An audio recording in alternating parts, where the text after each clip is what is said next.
The last few weeks were so much fun! We learned how to make a fruit salad and how to make a cake for my mom. Today, we are going to be making these yummy cupcakes. Here are the directions to make them. Directions are the steps we need to follow.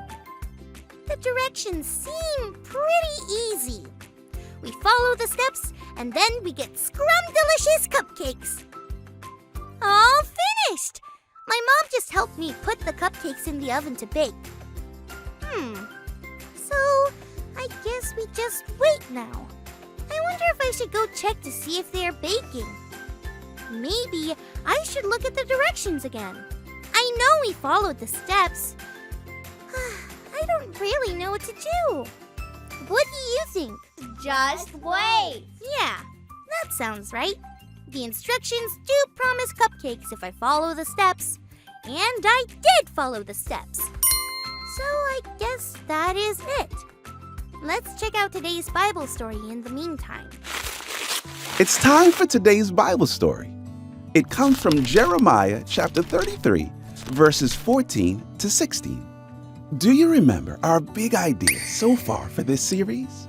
Step 1, trust God. Step 2, talk to God. Step 3, listen to God. Well, Jeremiah did all those things. He was another one of God's prophets.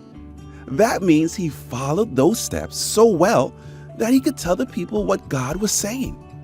And every word was true. But some of what he said was hard to believe. It just didn't make sense.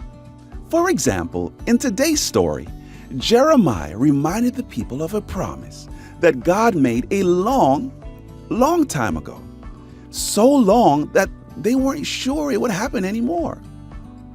God chose one family, a whole family tree in fact, and promised that from that family tree would come a king that would be greater than all kings in the world.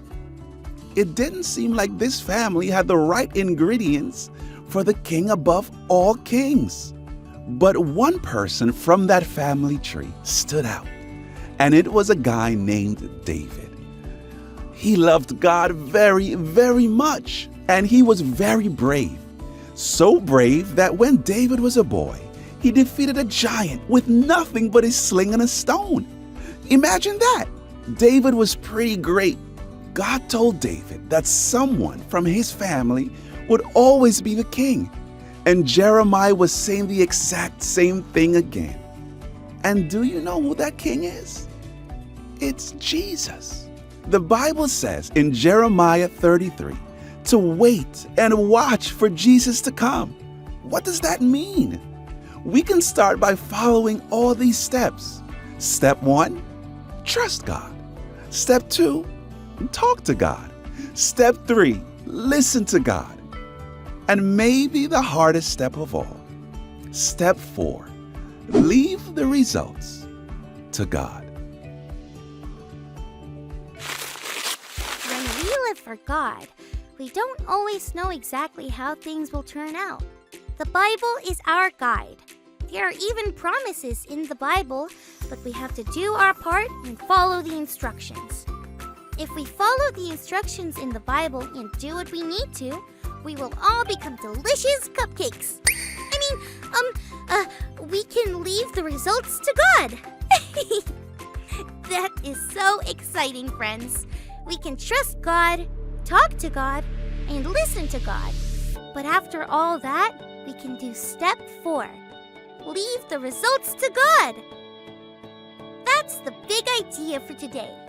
Can you say that with me? Step 4, leave the results to God.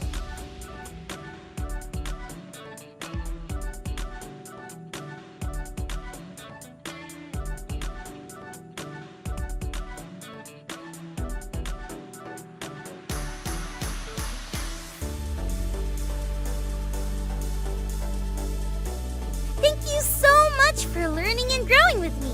We had so much fun, didn't we? Catch you next time. Peace out.